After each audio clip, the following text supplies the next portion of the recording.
Señores participantes del módulo de negociación y resolución de conflictos socioambientales, bienvenidos sean ustedes a esta sesión número 11 que abordará la temática de teoría de los juegos en la toma de decisiones. Cuando nosotros nos planteamos el abordaje de los conflictos, cuando nosotros planteamos el abordaje de la gestión de los problemas, de las situaciones que se nos plantean, hecho de resolver las situaciones que se emparentan o se relacionan con el medio ambiente, debemos de tener conciencia de que muchos de esos factores requieren de herramientas que nos ayuden a sistematizar, que nos ayuden a evaluar, que nos ayuden a posicionarnos, en suma, que nos den modelos que permitan su abordaje. Es así entonces que John von Neumann y Oscar Morgenstern en 1944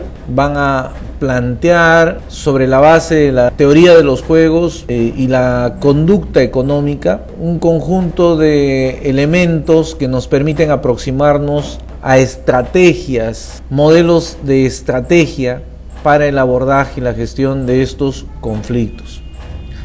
Así, la teoría de los juegos es el estudio de los resultados que surgen de interacciones estratégicas entre jugadores racionales. Estos dependen de las preferencias de los jugadores y no de sus intenciones. Es muy importante esto porque más allá de las intenciones están las preferencias. ¿Qué es lo que yo genero como hábito? ¿Hacia dónde enfoco mi interés? Suele decirse en el argot popular que el camino al infierno está empedrado de buenas intenciones. Por encima de las intenciones están los hechos y sobre ello es que damos un modelo analítico con la teoría de los juegos. Esta entonces teoría matemática consiste en razonamientos circulares, los cuales no van a ser evitados al considerar cuestiones estratégicas. Las aplicaciones de la teoría de los juegos se dan en múltiples disciplinas científicas como la economía, ciertamente la ciencia política, la biología, entre otras. La teoría de los juegos pone en manifiesto que los acontecimientos de las ciencias sociales pueden ser descritos mediante modelos tomados de los juegos de estrategia, puesto que los agentes actúan muchas veces, generalmente, unos contra otros para la consecución de sus objetivos. En la vida real, las situaciones antagónicas siempre van a ofrecernos panoramas complejos y difíciles, que van a requerir para su análisis de una gran cantidad de factores aleatorios. Justamente, dichos factores aleatorios no se pueden controlar o manejar todos al mismo tiempo. Hay que darle un orden de prelación, hay que darle una lógica, hay que establecer de modo sistemático su comportamiento. En esa medida se ha desarrollado técnicas matemáticas especiales que surgen justamente de esta teoría de los juegos. La aplicación de esta teoría nos va a permitir elaborar cursos de acción racionales para los grupos opuestos. Este análisis matemático, participantes, requiere que se pasen por alto factores secundarios y se construyan modelos formales, simplificados, a los que vamos a denominar juegos. De la teoría de los juegos, justamente en el contexto de las negociaciones, la estrategia, etc. Veamos cómo se aplica esta teoría de los juegos con casos prácticos. En el análisis de las negociaciones tenemos, por ejemplo, aquellas que se dan entre el sindicato y la empresa. Se puede analizar al respecto como juegos en que las partes tratan de dividir el excedente de la empresa antes de pagar los salarios. Sobre la base de ello, entonces, cada uno de ellos define una estrategia, pretende maximizar su utilidad, su posicionamiento y establece un conjunto de comportamientos o mecanismos para el logro de ello. En otro caso, al análisis de las licitaciones, observamos que las empresas y el Estado utilizan procesos de licitación para comprar o vender bienes y servicios, y por lo mismo, al hacerlo, es importante saber cuáles son los mecanismos de licitación adecuados ante cada tipo de licitación y sus debilidades, porque obviamente yo puedo posicionarme en función de mis fortalezas si conozco las características de la licitación y puedo trabajar en minimizar mis debilidades de manera que me presente probablemente en distintas etapas, haciendo alianzas o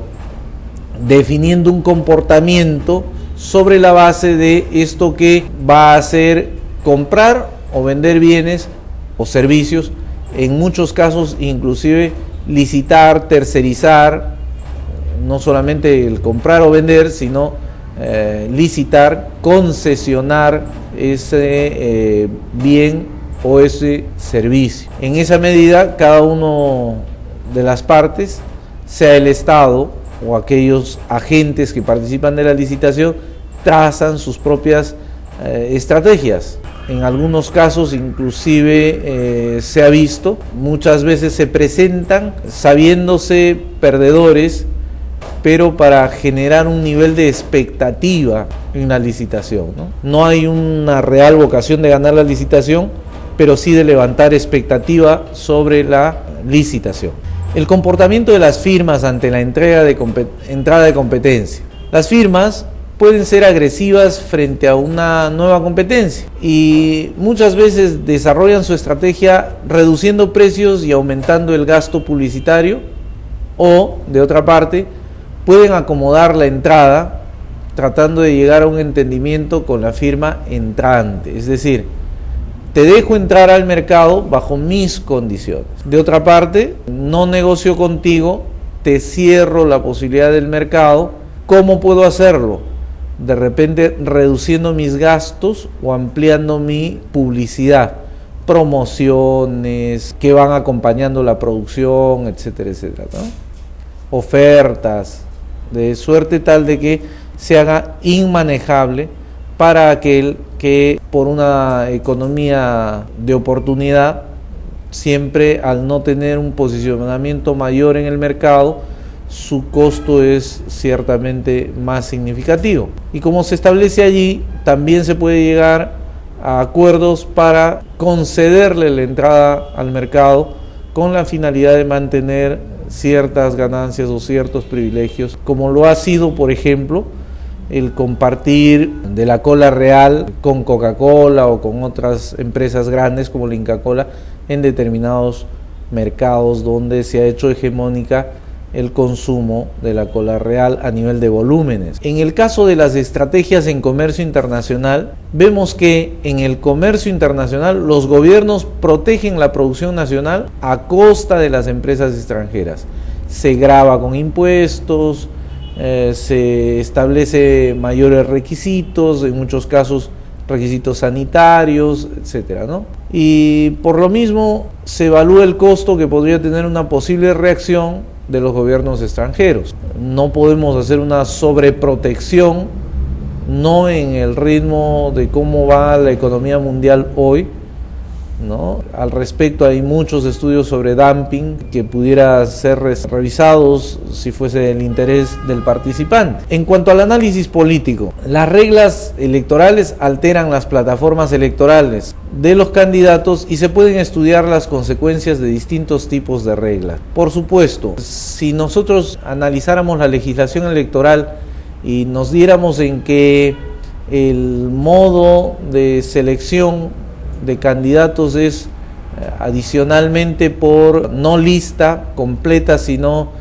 por voto preferencial, eso va a establecer un tipo de comportamiento en el sistema electoral que va a llevar a que al interior de las propias agrupaciones estas compitan entre sí. Entonces hay un doble nivel de competencia, por un lado hacia adentro por el voto preferencial y por el siguiente hacia afuera con las otras agrupaciones o fuerzas políticas, lo que ayuda a enfocar que desde el momento en que el candidato participa debe tener una doble estrategia, una hacia adentro y otra hacia afuera.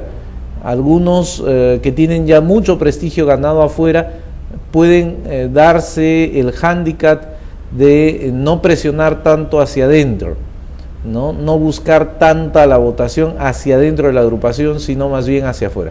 Caso contrario, los que no son muy conocidos hacia afuera tienden a reforzar su participación y a garantizarla con el voto interno.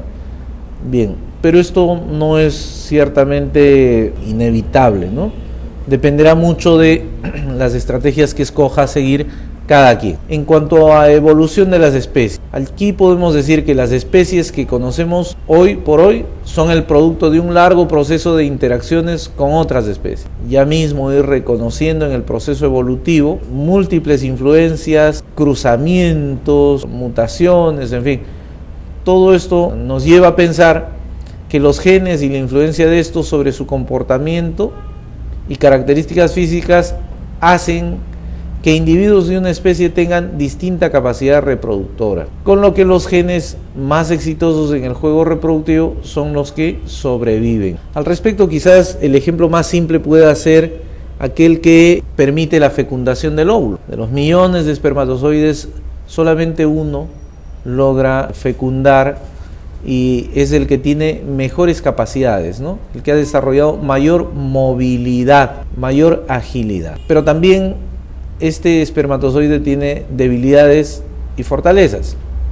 Por lo general, los espermatozoides, dicen los científicos, que van a engendrar o que van a darle característica de sexo de varón a este cigoto, pues tiene una mayor movilidad, se mueve mucho más rápido, pero es más frágil, entonces tiende a morir más rápidamente. Por el contrario, aquel que va a fecundar género femenino, pues va a determinar ese género femenino, pues tiene algo menos de movilidad, pero de pronto tiene un nivel de resistencia mayor. Hay algunas teorías que nos dicen sobre esto y que podrían estar explicando cómo, en función de las capacidades, cada uno de estos elementos diseña un comportamiento, establece un comportamiento, ¿no?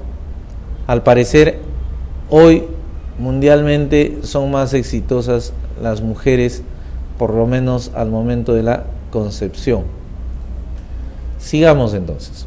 John Forbes Nash es un matemático estadounidense, Nobel en 1994, en razón de sus aportes a la teoría de los juegos y los procesos de negociación, junto a Reinhard Selten y John Harsanyi. John Forbes en 1958 fue diagnosticado de esquizofrenia, siendo intervenido en el hospital. No obstante ello, siempre vivió con delirios de persecución por la mafia rusa continuamente, y no es sino que a través del apoyo de su esposa pudo darse cuenta de que sus alucinaciones no eran reales. Finalmente él comprendió que sufría de alucinaciones, pero él es quien más contribuyó, uno de los que más contribuyó al desarrollo de esta teoría de los juegos, y específicamente en lo que se denomina el equilibrio de Nash. ¿En qué consiste? Es un equilibrio de competencias imperfectas que describe la situación de varios actores que compiten por lograr maximizar sus beneficios en un mercado altamente competitivo, de forma tal que en la práctica real se pongan en movimiento las mejores estrategias para lograr el objetivo deseado por cada actor social. Sin embargo, como la competencia es cada vez más estricta, los actores que están en competencia constante averiguan las estrategias de los demás jugadores para que sus tácticas sean más efectivas. Ello hace que se autogenere un clima de equilibrio entre todos los actores que compiten, puesto que la competencia extrema, en vez de generar ganancias, origina todo lo contrario, genera pérdidas, las cuales perjudican genéricamente a todos los actores que están en competencia, incluso pueden generar su autoeliminación en el mercado. Para evitar estas consecuencias fatales de una competitividad tan compleja y reñida, es que se gesta una competencia mixta en donde la paga por la aplicación de la estrategia determinada sea beneficiosa para cada actor social que interviene. Todos los jugadores desean ganar el premio por el cual compiten, generando un clima de competencia imperfecta entre ellos. Así, el jugador 1, el jugador 2 y el jugador 3 van en busca del premio. Cada jugador emplea una o más estrategias para poder vencer a sus rivales y poder obtener el premio respectivo. Cada estrategia tiene un peso en favor o en contra para ganar. Así, el jugador 1 desarrolla la estrategia 1.1, 1.2, 1.3, estrategia llevado a n. De igual manera el jugador 2 y el jugador 3. Entonces tenemos 3 estrategias elevado a n. Cuando la sumatoria de estrategias son opuestas y desmedidas, entonces nos dice Nash, se genera un clima de inestabilidad, lo que puede originar que haya un solo ganador. Claro, el que gana, gana todo y el resto pierde todo. Pero si hay un clima de autoestabilidad, lo que puede suceder es que todos los jugadores se beneficien del premio, disminuyendo sus esfuerzos y pérdidas por obtener dicho premio. Esto va a ocurrir cuando se tome conciencia de que al extremar la competitividad entre los jugadores, las pérdidas por obtener el premio son mayores en cuantía que el mismo premio. Se invierte un mayor número de recursos, tiempo, esfuerzo, dedicación, etcétera, ¿no? Generando solo pérdidas para los jugadores, lo cual es corregido al permitir que la probabilidad de ganar no sea absoluta, sino compartida. Es decir, desarrollamos un abanico de posibles varios ganadores. ¿Qué tipos de juegos encontramos en la teoría de los juegos? Algunos que pueden estar dentro de los simétricos, donde hay la posibilidad de afectarse recíprocamente, se guarda la proporción, simetría, y aquellos que son asimétricos, que establecen una desproporción, que se fundan en la desproporción. Por un lado, hemos puesto como ejemplo el juego de la gallina. Este se fundamenta en crear una fuerte presión psíquica hacia uno de los participantes, de forma tal que tenga miedo de competir y se retire del juego, siendo humillado por el jugador que gana, puesto que el ganador demuestra valentía y el perdedor tiene una actitud de gallina. El ilustre Bertrand Russell comparó la desmedida carrera armamentista de las superpotencias como un tipo de juego de la gallina, ¿no? Donde obviamente una o varias de las potencias, para el caso, las potencias o las superpotencias, ejercen una presión psíquica hacia los otros participantes. La crisis de los misiles podría ser un ejemplo, ¿no? La posibilidad de la amenaza, ¿no?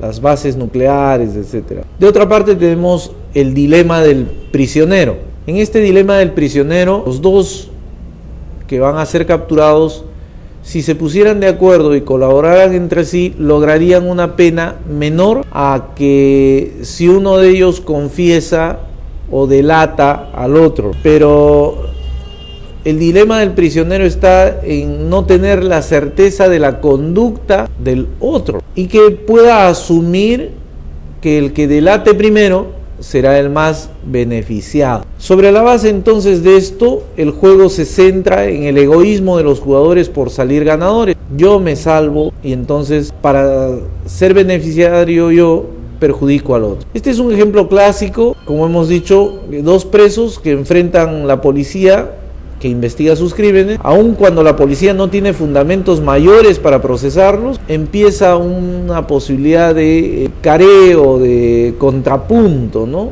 ¿Quién dice más y quién se beneficia más acusando al otro? Si ambos prisioneros buscaran solo ganar bajo su egoísmo, se perjudicarían porque ambos relatarían o se imputarían. Pero si ambos confiesan que sus delitos no son graves, minimizan las posibilidades sobre las cuales van a ser acusados, entonces ambos salen ganando. El esfuerzo cooperativo, ¿no? El tema está en que el dilema del prisionero pasa sobre la seguridad de la contraparte. ¿Cuál va a ser el comportamiento de la contraparte? Ese es el gran dilema. De otra parte, la caza del ciervo. Este juego es tomado de un ejemplo de Juan Jacobo Rousseau, Jean-Jacques Rousseau, en el cual hace uso para describir un juego en donde la cooperación activa y solidaria para cazar un ciervo es la mejor opción. Es decir, la garantía de poder cazar al ciervo pasa por una cooperación activa y solidaria. Pero tiene como contraparte también la posibilidad del egoísmo de los jugadores. Y ese egoísmo es el que albergue, cobije la fuente de la derrota y pérdida de los jugadores. Esto nos demuestra que el trabajo colectivo orientado hacia un beneficio social es mejor que un egoísmo individual porque por no colaborar pierdo el ciervo, no llego a cazarlo, ¿no?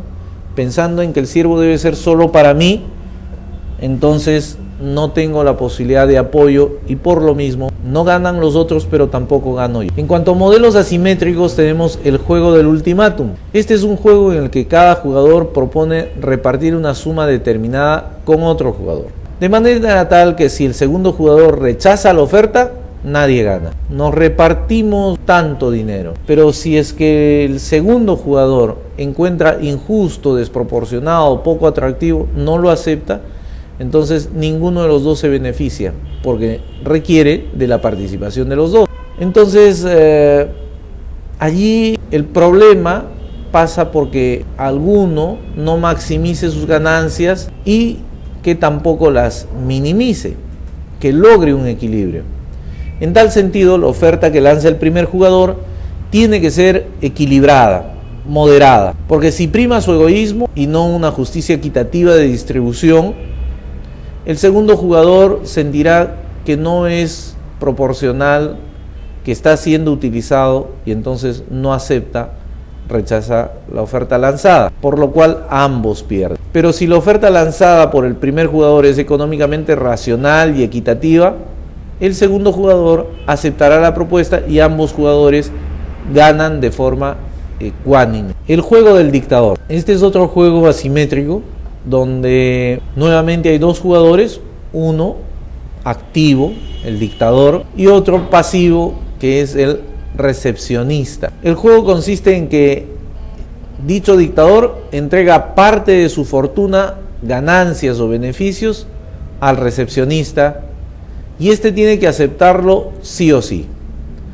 puesto que si no acepta, se muere de hambre. La condicionante para aceptarlo es el hambre. Los estudios demuestran que el dictador que da poco al recepcionista, lo que puede esperar es de que el recepcionista no dé todo de sí para que los objetivos del dictador se cumplan. Es decir, el dictador, al maximizar su fortuna, su caudal, sus ganancias, lo que implica minimizar el pago a su recepcionista, hace que al futuro el trabajo del recepcionista sea deficitario, malo, y por tanto las metas trazadas por el dictador no se cumplen. Pero el dictador maximiza no su fortuna, sino la función o utilidad del recepcionista, y para que su trabajo sea óptimo y cumpla con sus metas, debe incluir dar no solo un mínimo, sino más.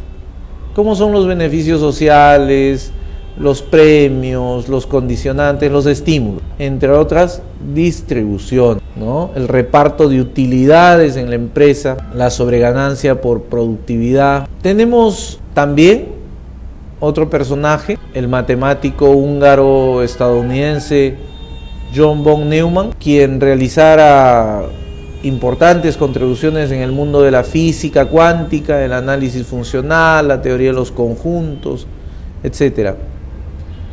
Él es considerado como uno de los más importantes matemáticos de la historia moderna, pero justamente dentro de sus aportes críticos de mayor importancia está el algoritmo Minimax. El problema Minimax aparece o es expresado desde donde se hace un análisis de los juegos de estrategia frente a los juegos de azar, ya que estos últimos fundamentaron la teoría de las probabilidades. El juego de azar se funda en probabilidades, distinto al juego de estrategia, mientras que el estudio científico pues del juego de estrategias implementa una nueva disciplina dentro de las matemáticas, como es conocida la teoría de los juegos. De otra parte, Oscar Morgenstern nos va a decir que en un juego de estrategia juegan un número de jugadores queriendo cada uno de ellos ganar. Cada jugador quiere que su ganancia sea el máximo de lo que pueda lograr y por lo tanto debe hacer todo lo posible para que las ganancias de los demás sean un mínimo. Para que yo gane lo más posible, el resto tiene que ganar lo menos posible. De allí se deriva que no es un simple problema de maximizar ganancias. Además, es de minimizar, por así decirlo, las ganancias de los demás. Bien, en un conflicto socioambiental podemos, a nivel de nuestro mapa de actores, definir algunos jugadores. Por una parte tenemos a la comunidad, al Estado y a la empresa privada. La comunidad como jugador está representado por un dirigente comunal o por un sindicato. El Estado por un funcionario público o por una autoridad. La empresa privada va a estar representada por su gerente general o el ejecutivo de la empresa. Cuando estos actores, como por ejemplo la comunidad, busca maximizar sus ganancias, entonces busca beneficiar a su comunidad o al sindicato y por lo tal también busca beneficiar al dirigente comunal, ¿no? Sus pretensiones máximas. El Estado busca maximizar la presencia del Estado en las comunidades, generando un clima de paz social. Esa puede ser una pretensión de maximizar. En cuanto a la empresa privada, generar más recursos para que los accionistas de la empresa también generar un clima laboral favorable.